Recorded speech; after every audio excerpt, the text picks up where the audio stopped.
Hey, for years and years, I was a Christian jerk. Okay, some of you may go, that really hadn't changed a whole lot, Scott. Giving yourself a little too much credit.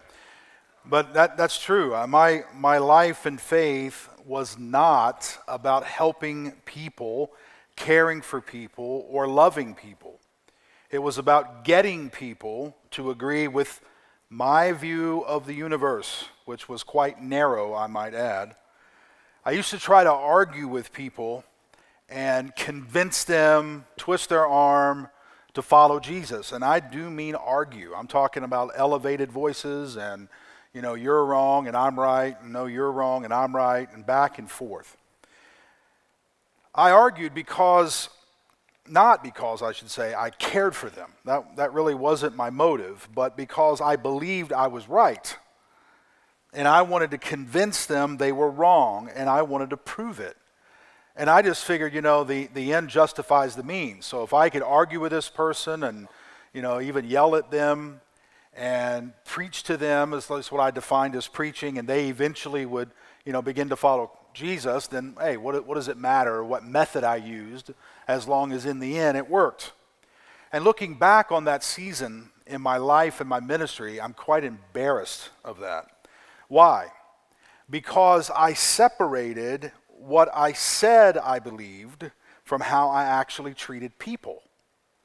So I said I loved them, but I certainly didn't act like it. I said I cared for people, but I certainly didn't act like it. And as we discussed last week, saying we care for people and actually caring for people are not always the same. And just because we say we do doesn't actually mean that we do. And we'll feel better about it because we'll say, well, I really love all people, I care for all people, all people matter. But unless our life backs it up, unless our actions back it up, then we are far, far, far from what true Christianity is all about. Now, we gave a part of this passage last week, and I want to get back into it again as we continue this series, is James chapter 2. And before I read this, here's what I want you to know. This letter that is titled James is one of, if not the oldest of the New Testament books. In fact, many scholars believe it was written first. Of all the books in the New Testament, it was one of the first books that was ever penned and put together. And the reason this is important is because what James is talking about here means that it was present at the very beginning of the New Testament church. In other words, the problem he uncovers here in his letter, given the fact that it was the first book in the New Testament written, tells us that at the very birth of the New Testament church, soon as they began to get organized, as soon as the church began to grow, as soon as elders were established, pastors were established, and churches began to collect more people, and people were giving their life to Christ and beginning to follow him, this problem that James uncovers is right at the very beginning. And here we are 2,000 years later, and we're struggling with the exact same thing. Okay? Here's what James says. This was the problem that they were dealing with at the very beginning of the church. He says, my brothers and sisters, what good is it if people say they have faith but do nothing to show it? What good is it if you boast of having a faith but you do not do anything to show that, to display that, to illustrate that? Claiming to have faith can't save anyone, can it? And the idea is, of course not. Next verse. Imagine a brother or sister who is naked and never has enough food to eat. What if one of you said, go in peace, stay warm, have a nice meal? But what good is it if you don't actually give them what their body needs? Next verse. In the same way, faith is dead when it doesn't result in faithful activity. So there is a connection between faith and activity. And if the activity is not present, then there's a good chance the faith is not real. Because genuine faith, real faith, life-altering faith, life-transforming faith, faith in the one who is the servant of all, faith in the one who is the Savior of all, faith in the one who loves us all, faith in the one who gave himself for us. When we were still sinners, he died for us. Faith in that, following him, becoming like him, is going to generate activity that matches what we say we believe. So James was dealing with the exact same thing at the very beginning of the church. At the very birth of the New Testament church, this was what was going on there. So this is kind of what we got into last week, and I said from here, and I'm going to say it boldly again, I don't want to possess dead faith. I don't want Forest Park to be filled with people who have dead faith. I want people that come to Forest Park, part of Forest Park, call this place home. I want you to have a living faith, an active faith, a faith filled with activity that actually reflects what we say we believe. We say we care for people. I want our activity to match it. We say we love people. I want our activity to match it. We say people matter. I want our activity to match it, because here's the deal. A church filled with people with dead faith ought to close its doors, sell the building, and give it to charity, because it will do more good than keeping it open, reproducing more people with dead faith. Because what a lot of churches have become are factories that reproduce people with dead faith. So they're just sitting there, clapping, sitting there, weeping, sitting there, lifting their hands, sitting there, feeling all these emotions, and we walk out saying, I love people, I care for people, people matter, but our activity throughout the week doesn't show that. So that's what this whole series is about, saying, you know what? People matter. You matter, you matter, you matter, you matter. And we want to display our faith in actual activity. So last weekend we said if we want the kind of church that genuinely cares for people, a church that truly loves people, not a church merely possessing love, we got to practice love. Practice love. A church filled with people who are filled with compassion for other people. And we challenge you at the end of the service, we challenge you to step out and actually begin to display your activity. We gave you You Matter cards. We had them laying in all the seats, and we said, hey, take this card and go this week and just do whatever you can. It doesn't matter what it is, just a random act of kindness to someone, and just leave it with someone, maybe with a huge tip on the table, give it to pay for someone's meal, pay for someone's gas. Just do something to say, I love you. Something to say, you matter. Sprinkle random acts of kindness all over Elizabeth City. It doesn't matter where, it doesn't matter to whom it is, it doesn't matter if you agree with them, believe the same way they believe, dress the same way they do. In fact, find people that are different than you and just go out of your way to love them. Why? Why? Because people who are cared for care.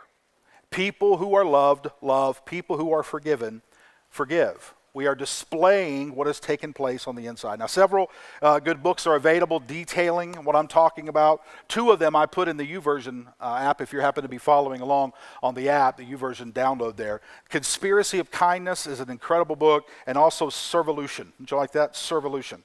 Revolution, servolution. You serve and cause a revolution around our world. And several years ago, these books, both of these books and several others, actually sparked a huge movement across the U.S., and hundreds of churches got involved to just love and serve their community. So I'm just put those in there for you. I hope you pick them up, read them. They're tremendous, filled with ideas on what you can do in your neighborhood, what you can do throughout your city to love people. All right, so that's what we said last week, and we launched this series by saying, now go and do it. But I know reality, okay? Here's the deal. All this serving and all this loving our communion sounds wonderful, and we want people to do it. And if we sing the right song and we put up the right verse, and I come up here and get all excited and do everything I can to motivate you to go love people, you'll get excited and want to go do it. But then as soon as we walk out these doors and we get back to work and we get back to school and we get back to paying bills and we get back to taking care of our yard and we get back to taking out the trash and we taking care of kids throughout the night, it gets really, really difficult to do what sounds so awesome on Sunday morning, because the reality is, when it comes to random acts of kindness, serving people, loving strangers, paying for someone's meal behind us in the drive-thru or whatever, the struggle to do it consistently is really hard. And it's really hard because we are so busy. We're so busy, and I get that. And this is what I've seen over and over and over again. We come to a church like this, we sit down and we listen to a message like this, and we're like, yes, I need to do this. I need to go out and love. I need to go out and care. But then our schedules are so packed and our days are so full. We get through the entire week and we think, oh, I haven't done anything this past week. I still got the card. I haven't even used the card. But this week, I'm going to go out and use the card. This week, I'm going to do something. And then we get so busy again. We get wrapped up in all the things we got to do, and we just forget to go out and do something kind or something, loving or something compassionate for people. Our lives are filled, our calendars are packed, our schedules are slammed, which leaves very little time for other people. I get it. So this is not a condemning message today. I'm not coming up here making you feel guilty that you're so busy, making you feel guilty because you work a lot of hours. That's not what it is. I just want to call out reality and try to challenge you a little bit, give you some encouragement, because this is always going to be a struggle. I get it. Sometimes, this is confession, I lose sight of Jesus and what he has called me to do, and all I see in front of me, even as a pastor, is my schedule and meetings and needs in other people's lives that I've got to meet, and I got to do the best I can in messages that I'm preparing and teachings I'm doing and meeting with this family and meeting with that person over there. And sometimes when another needy person comes in my direction, I want to run. Not you. Now, if you're needy, it's not you. It's other people. I don't want you to walk out thinking, no. Not this service. No, you're my favorite. Anyway, you say that to all the services. I get it. I understand that, okay? So, again, this is not about condemnation, okay? But life is busy. And sometimes we just don't have time to deal with anybody else's problems. We got enough problems on our own. Can I get an amen? Yeah, now you're preaching, right? We got enough problems on our own to even think about paying for somebody else's meal. We're like, I wish somebody would pay for mine. What do you mean, help somebody else out? Man, I wish somebody would step in my life and help me out. And it's tempting to keep our heads down, take care of our 4 and no more, go to church every now and then, pay our taxes, watch a little news, kiss our kids goodnight, and get on with life. And let the professionals take care of it. Let the government take care of it. Let this program over here take care of it. Let that over there take care of it. And give a little bit to charity and hope that charity will get involved and do something. Look, I get it, okay? So yeah, you're a pastor. You live your whole life, helping other people. Let me tell you something, folks. Even in the middle of ministry, you get tired of people, okay? I've heard pastors say before, if it wasn't for the people, this would be an amazing job, Okay, I get it, all right? I understand. So, let's just be honest. But here's the deal, and this is the thing that bothers me, okay? So a lot of my sermons recently have just been some things that have been kind of a rock in my shoe, if you will, something that's really inside of me, rattling around, and it bothers me. All that I just said, I understand it. All that I just said, I live it. All that I just said, I understand the struggle. Then I read Jesus, and he messes me up. All right? Because here's the deal. Reading through the Gospels, Matthew, Mark, Luke, John, and paying attention to the way Jesus interacted with people, it becomes crystal clear. And this is tough. Jesus never allowed busyness to stop him from caring for people. And that hits me right in the gut. Because I can't tell you how many times I have used the excuse of busyness to not stop and help somebody. I have used the excuse of, I got to write a sermon about loving people. Think about that. You think you sound silly sometimes with your excuses. I want you to imagine the excuses I have. I don't have time to help somebody because I'm busy preparing a message to inspire people to help other people. I've got to get to church to work on something to help people, so I can't really stop right now and help this person or that family or whatever. Okay? So I assure you, any guilt you feel, any, little bit of a condemnation, I don't want you to feel that, but I know what it's like. Any bit of that little pit in your stomach that goes, that's me, I'm guilty. I assure you, I am there and have been there many times over, and you think you don't have an excuse? I have 0 excuses. Like, this is my full-time job, right? Think about that. And I still find myself so busy in ministry, I don't have time to minister. So busy taking care of Jesus' people that I don't take care of Jesus in people. Okay? So I get it, all right? But here's the deal. He never allowed the many to stop him from ministering to the one. So using Jesus as a model, here's what I'm learning from him and I'm applying to myself. It is possible, and if we ever need to hear this, we need to hear it in our world today. It is possible to be busy, productive, growing, to be a leader, to be a pastor, to be a teacher, to be a business person, to be a mom, a dad, a son, a daughter, going places, accomplishing things, learning, growing, yet at the same time maintain the ability to notice the needs of people around us and pull away from our schedules long enough to care for one person. That is possible. It's not either or. It's not, well, I'm so busy I can't, or I don't have a lot of things going on so I can.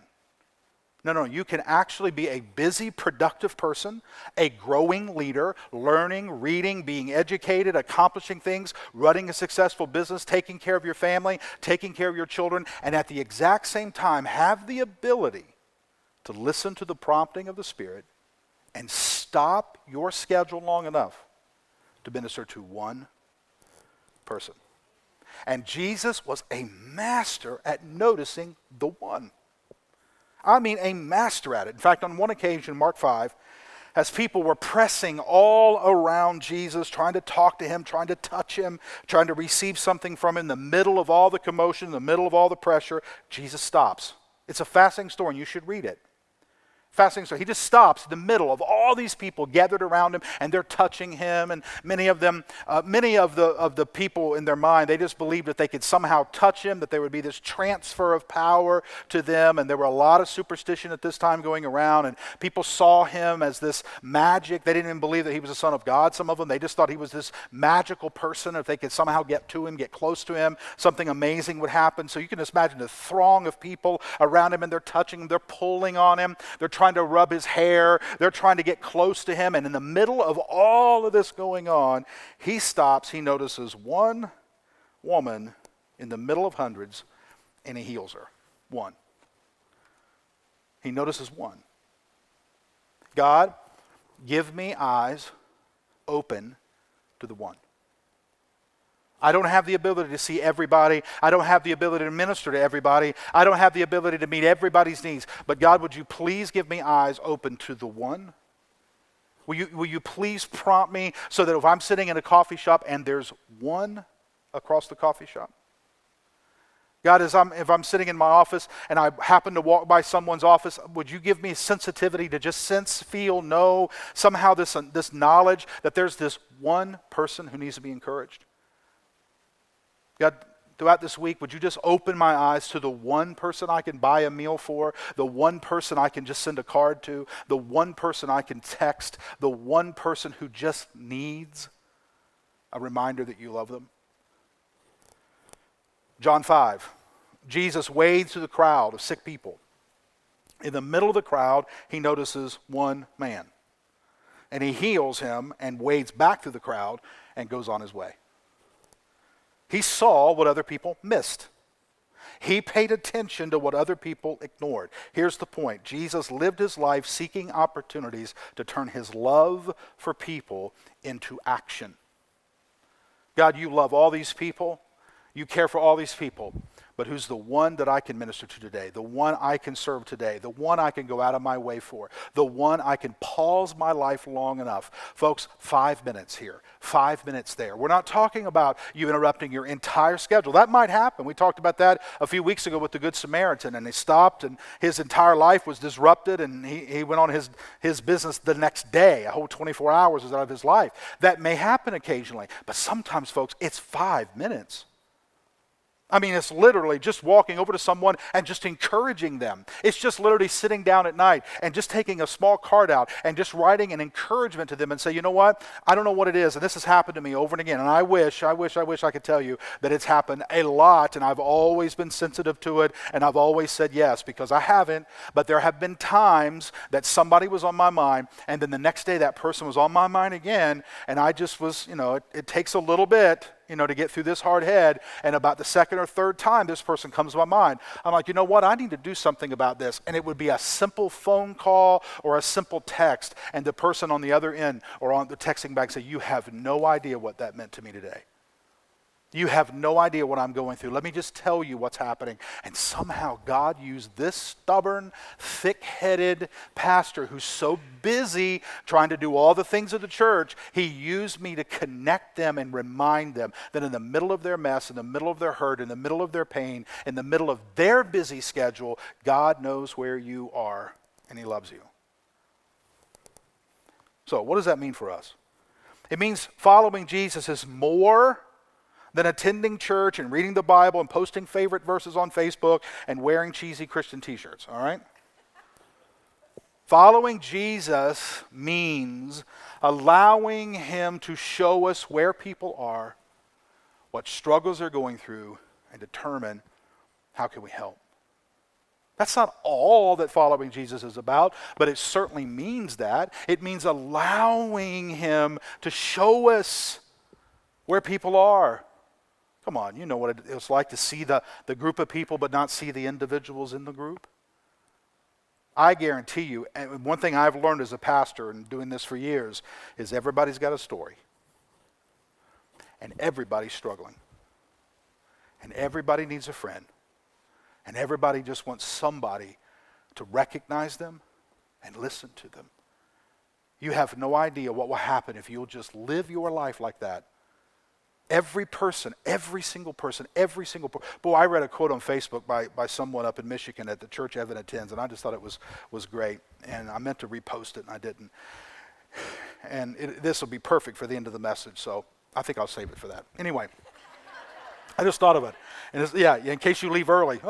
Anyway, don't leave early. It's taking the time to stop our busyness long enough to notice the needs Jesus wants us to meet. But here's a challenge. Here's a challenge with a message like this. We hear it, we get inspired, we make a commitment. We're like, yes, I'm going to do it, to serve people. We get all fired up for a while. And it happens every time we do a series like this. Every time we talk about it, people get excited. People get those cards. People go out. And then when the newness of the series wears off, when the one whom we serve, maybe we choose that woman or that man or whatever, rejects our kindness. And folks, that happens. Don't walk out of here thinking, yes, this week I'm going to be this super Christian. I'm going to go find the one, and I'm going to love the one, and the one's going to turn their life around. No, sometimes you love the one, and they're like, would you leave me alone? Been there. And it can get discouraging. Or maybe when you find out the need, the cost in that person's life is just too much for you, or the inconvenience in your life because of getting involved in this person's life or whatever, then we have a tendency to kind of close back down again and start ignoring people. That's human nature, and Jesus knows that. He knows how we're wired. He gets it, and Jesus was more, listen very carefully, Jesus was more than after changing behaviors. Much more. Christianity is so much further down the road than changing behaviors. He wanted to change the way those who followed him viewed themselves and how they viewed God and how they viewed the world. Remember this, Christianity is not about changing behavior. It is so much more than that. Christianity is about changing perspectives, priorities, views, and opinions, resulting in changed behaviors. Folks, the behaviors will change when your perspectives on the world, perspectives on people, perspectives on your marriage, perspectives on your mind, perspectives on your heart, perspectives of how you see God, when your priorities change, when your views change, when your opinions change, I promise you, your behaviors will line up. So Christianity is about changing your perspective, changing your direction, how you see people, how you see yourself, how you see all those things. So here's what Jesus did, okay? Let me back up because I get excited about this. Let me make sure I explain it. The disciples had been following Jesus for 3.5 years. Folks, I want you to for just a moment, okay? I want you to imagine what it must have been like to be with Jesus every day, all day. Think about that. You are literally standing there when he opens blinded eyes. You watch it. You see the man who can't see before, and now he can see. You watch the man get excited. You watch the man jump around. You watch the man run around. You watch this woman who had the issue of blood. He heals, and all of a sudden the bleeding stops, and she is thrilled, and her life is changed. You come up on Jesus while he's interacting with the woman at the well. You see this woman get up and run back into her community and tell all these people to come see a man who knows all things about me. You see Jesus when he interacts in John 8 with the woman who's caught in the act of adultery. You watch the Pharisees drop the rocks and leave. You are there when he multiplies the bread and fish. You are there in the boat. It's only the 12 disciples and Jesus out in the middle of the lake when the storms come, and they watch Peter walk on water. They watch Jesus walk on water. They are there the day he raises Lazarus from the dead. I want you to imagine having questions about the Old Testament, questions about the Old Covenant, and how all that worked, and having Jesus explain it to you. Think about that. That's what these guys experienced for 3.5 years.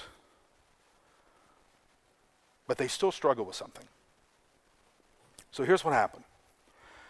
A few hours before Jesus' arrest, and less than a day before his crucifixion, Jesus orchestrates a meeting with his disciples. An opportunity to offer a completely different perspective on everything. He's getting ready to shift how they see everything. Now, the reason I emphasized all that 3 years was I would imagine that a lot of things had shifted in 3.5 years with these guys. Man, I would imagine the paradigm had just completely turned a whole different corner. I would imagine they saw themselves differently. They saw God differently. They saw people differently. They saw the Pharisees differently than they did at the beginning. They saw women who were struggling, men who were struggling, people who were poor differently. They sat there literally and listened for the very first time to the Sermon on the Mount when he talked about blessed are the poor and blessed are the broken and blessed are the forgotten, and on it goes. They were there that day, but they missed something. So, right before he's arrested in the garden, he is taken and crucified, Jesus gets them all together for a meal, a Passover meal. Jesus knows that earth-shattering events are getting ready to take place. His arrest, trial, conviction, flogging, torture on the cross, death, burial, all of those things are just a few hours away. His disciples do not have a clue about what's getting ready to happen. They don't really know. They can't possibly comprehend the magnitude of the moment and the next few hours in front of them. It was just a short while ago, in Mark chapter 9, we're told that they are arguing over who's going to be the greatest. Like, come on, folks. You ever had that argument in your head? Well, I'm right. She's wrong. I don't know who they think they are talking to me like that. Have you ever had that argument in your head that we're right and they're wrong, like our country's right and all other countries are wrong? Our race is right, other races are wrong. Our political party's right, other political parties are wrong. You ever had that argument in your head? You ever struggled to wonder who's right, who's wrong? Our denomination's right, other denominations are wrong. The way we worship's right, the way they worship's wrong. The way we praise right, the way they praise wrong. The way we see Scripture's right, the way they see Scripture's wrong. You ever struggle with those things? So the disciples are arguing in Mark 9, who's the greatest, who's the greatest? Now they're sitting with Jesus, and they're eating with him. And what is happening, they don't know, is going to be referred to from this point forward for the rest of human history as the Last Supper. And they happen to be a part of, they're oblivious to the magnitude of this moment. In just a few hours, these guys are going to scatter in fear. They're going to run, they're going to hide, they're going to try to save their own skin. They're going to abandon Jesus to his murderers, but they don't know. They're on the inside right now. They feel like they are the inside crew, right? And Jesus chose only us. Out of all the people he could have brought into this room, out of all the people he could have brought in to have this meal with him, he brought us. We are special. We are the inside core. Greatness is still a long way off for these guys. They couldn't see it. They thought they were already great. So Jesus seizes this moment of opportunity. He gathers all of them in a room to teach them about true greatness, true honor, true love. And once they're seated, and once they're comfortable, and once they're ready for a meal, Jesus walks over and he grabs a towel. Because he wants to teach them what true greatness is all about. He grabs a towel and he grabs a basin of water. When the disciples see this, they are shocked. Their first question is, what is he doing? Because putting on a towel, and he wrapped it around his waist and tied it to where the towel would be at the bottom where he could wipe his hands and lift it up to, in just a moment, wash their feet. Now, what's interesting about this is that a basin of water always sat at the entrance of everybody's home.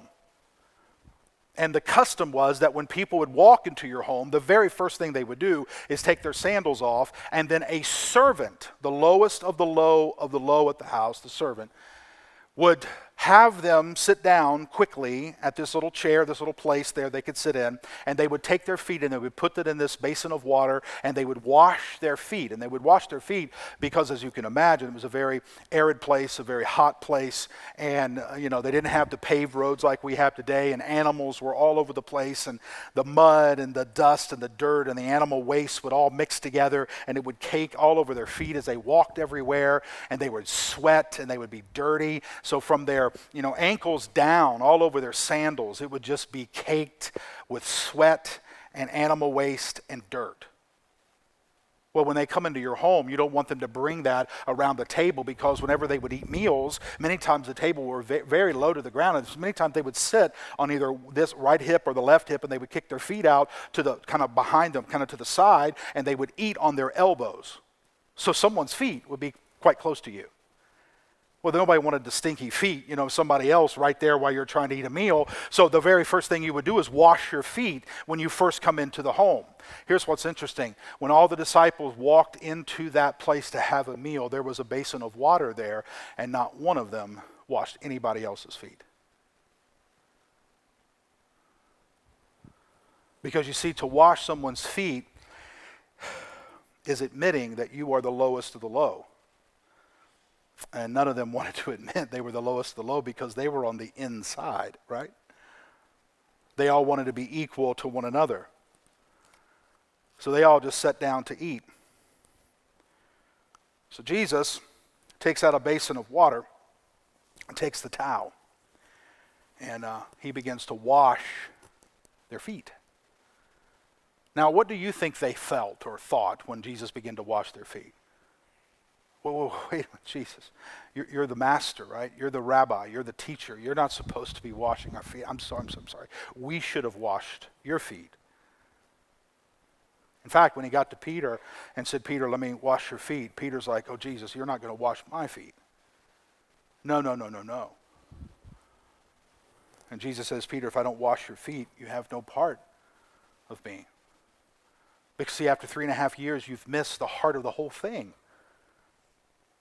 You've seen all the miracles, you've heard all the teaching, you've been part of this global revolution. It's literally going to shake the world, and you don't even know what's getting ready to happen over the next 24 hours. You have no idea, guys, what's getting ready to happen. I have all authority. My Father has given me all authority of heaven and earth. It's all in my hands. I have it all. And what does the greatest person in all the universe do? He washes feet.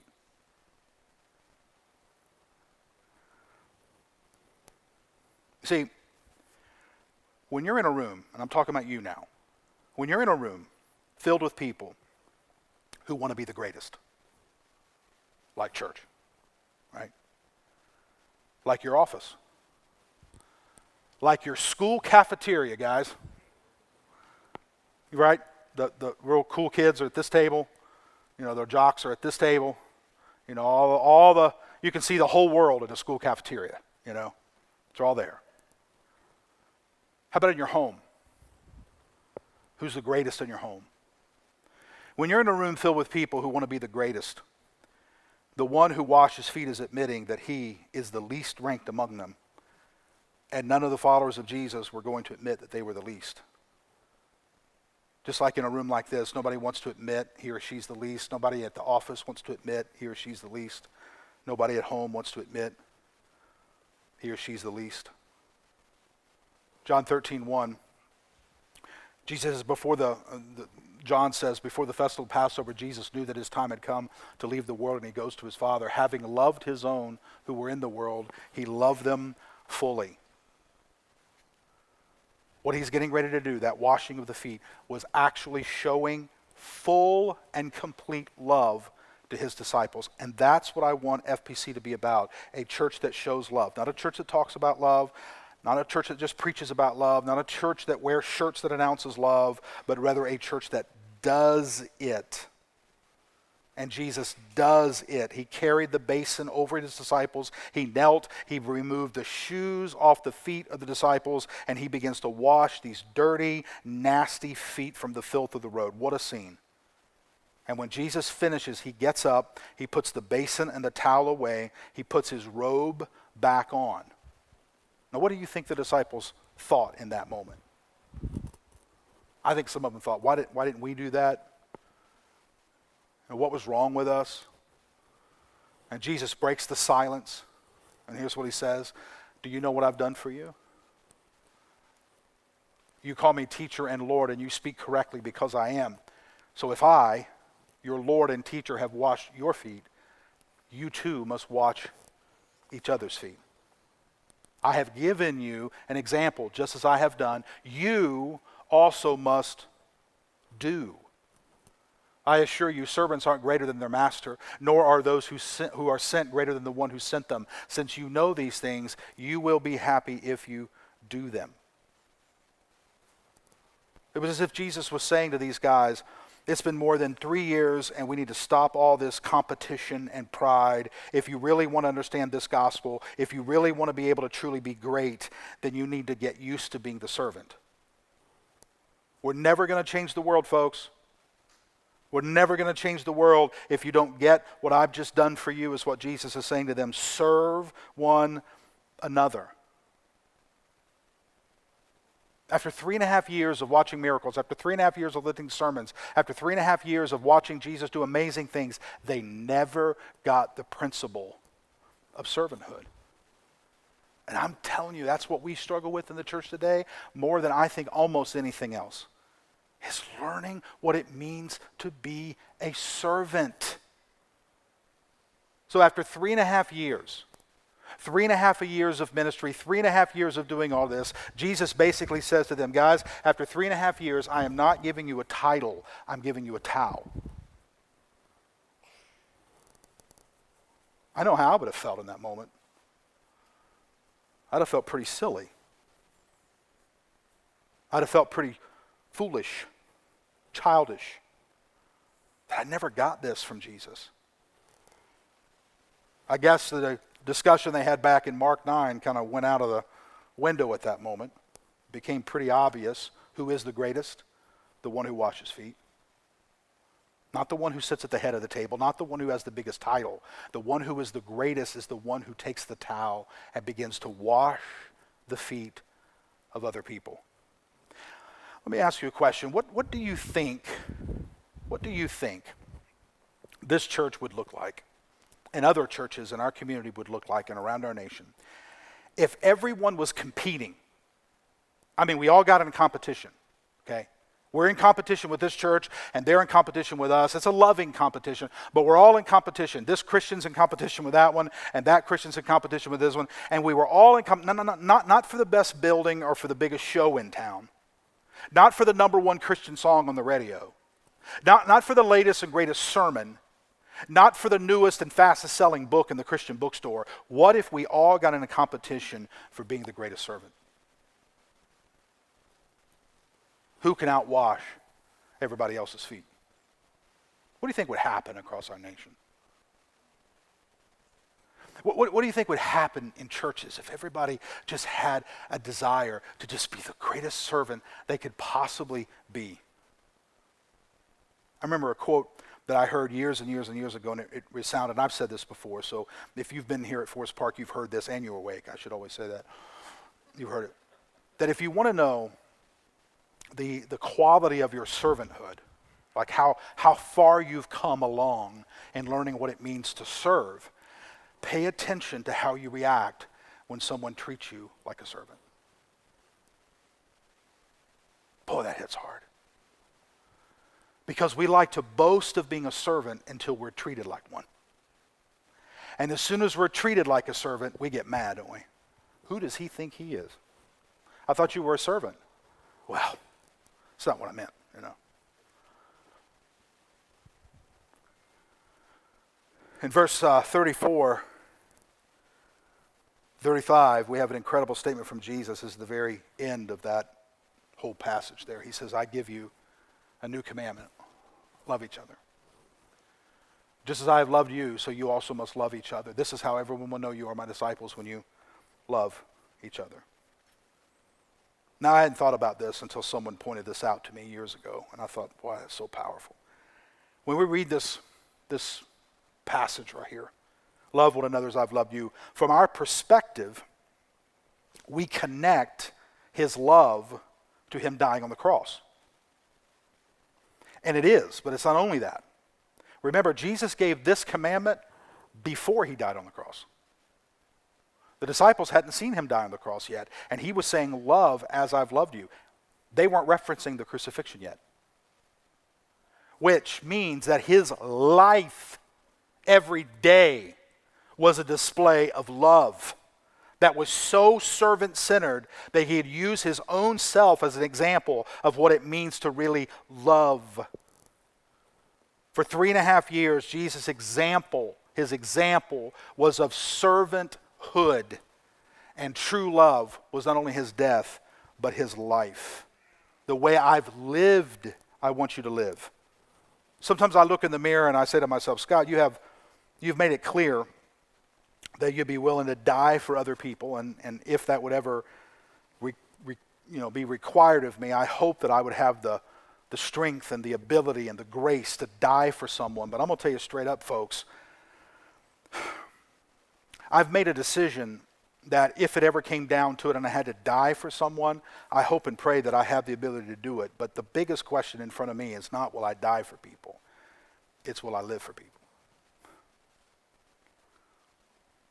Because I'm not so sure that I'm willing to live for others yet. That's tough. When we really look at who Jesus is, what he did, and we realize how much he loved us, he forgave us, he accepted us, he cleansed us, and we allow the magnitude of his grace to seep into us. It's easier to stop at the basin of water and pick it up and pick up a towel and serve someone else when we really, really, really allow it to seep deep inside.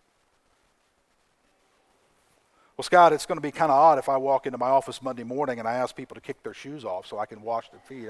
Please don't do that, okay? Please don't do that, all right? In our culture, that would be weird. In their culture, it wasn't weird, but in our culture, it would be. But in our culture, it would not be weird for you to humble yourself down and pay for someone's meal. Humble yourself and ask and find out a need in someone's life. You leave a big tip, write a card, make some homemade goodies, offer it to the mail person or a person you interact with every day. Find out what a sick neighbor needs in your community and go to that person. It's going to be a little humbling. Yeah. You might actually have to get involved in someone's life. Yeah. Yeah, it's like taking a basin of water and a towel. When those disciples walked into the room where they received the Last Supper, they were not looking for an opportunity to serve. They were looking for an opportunity to be served. As you go about your day, today, tomorrow, let me ask you a question. Which approach are you going to take? Be served or serve? What if all of us walk out tomorrow morning with an attitude like this? Today, I'm going to look for opportunities to serve. Every morning when you get up, you say, you know what? I'm going to pick up my towel, not my title, my towel. And I'm going to go out into this world and I'm going to look for opportunities to serve. Where can I get dirty and serve? Whose feet can I wash? 2 questions I want to give you and then we're going to go. Number one, what people am I overlooking right around me? The people right around me. Who am I right around me overlooking right now that I could serve? Teachers, mechanics, next door neighbors, cashiers, colleagues, office staff, people who deliver your mail, people you interact with on a day. Who right around you, right where you are, who are you overlooking you could serve? And the second question is, what keeps me from noticing the needs of those around me? Am I too busy? Do I lack sensitivity? What keeps me from sacrificing my time, my money, my convenience to serve somebody? Huge questions. Would radically change the way we do church. Radically change the way we do life. Now let me give this to you and we're going to close. I said a few minutes ago that I had read this quote and it really hit hard and I loved it. I want you to take this with you. When you wash someone's feet, you begin to understand why they walk the way they do. I love that. When you take time to wash someone's feet, you will learn why they walk the way they do. Some people walk with a limp, and when you take the time to wash their feet, you'll know why. Some people walk differently than you, and when you take the time to wash their feet, you learn why. Wash the feet of others. Don't have a dead faith. Have a living faith. Don't worry about dying for somebody. That sounds all amazing and so great and a martyr attitude. Live for someone. Walk out of your home every day with a towel, not a title, and go look for someone to love. Look for someone to love. Let's pray. Father, thank you for this message that you are sending and restoring within Forest Park. This is the heart of the whole thing. God, if all we have is a platform and a message and lights and music and loving people in the lobby, and that's it, that's our church, we are a colossal failure. Because God, that is not what it's about. It's about loving people the way you have loved us. It's about saying to every person we come in contact with, to the best of our ability, you matter. And I'm not only going to say you matter, I'm going to live my life in such a way you know you matter.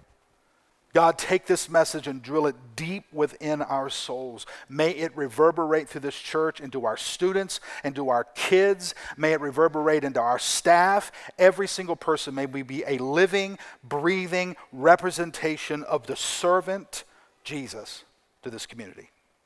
We thank you. We honor you. We ask you to do this in the name of the one who loved and served us, Jesus. We pray. Amen.